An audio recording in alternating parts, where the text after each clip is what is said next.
மாணவ நண்பர்கள் அனைவருக்கும் வணக்கம். நான் உங்கள் பொன்வேல் பாண்டியன்.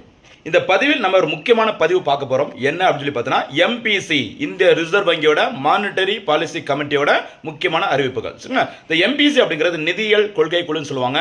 இந்த எம்பிசியோட முக்கியமான வேலை பணவீக்கம் பணவாட்டத்தை பொறுத்து வங்கிகளின் வட்டி விகிதங்களை மாற்றி அமைப்பது இந்த எம்பிசியோட வேலை. சரிமா? இந்த எம்பிசி ஆனது ஆண்டிற்கு குறைந்தபட்சம் 6 முறை 2 மாதங்களுக்கு ஒரு முறை கூடி அந்த வட்டி விதங்களை பார்த்து கொஞ்சம் கவனமாக மாற்றி அமைப்பாங்க. சரிங்களா?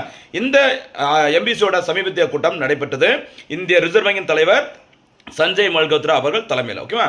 இதில் எடுக்கப்பட்ட முக்கியமான முடிவுகள் என்னன்னு சொல்லி பார்த்தோன்னா, வங்கி விகிதம் 5.50% ரெப்போ விகிதம் ஓகேவா 5.25% அதே சமயத்தில் ரிவர்ஸ் ரெப்போ ரேட் தலைகீழ் ரெப்போ விகிதம் 3.35% தொடரும் அப்படின்னு சொல்லியிருக்காங்க.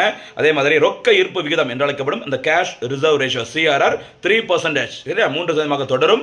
அதே மாதிரி அந்த SLR என்று அழைக்கப்படும் இந்த சட்டப்பூர்வ நீர்மை பண விகிதம் 18% தொடரும் அப்படிங்கிற மாதிரி அறிவிச்சுக்கிறாங்க. ரொம்ப முக்கியமான அறிவிப்பு.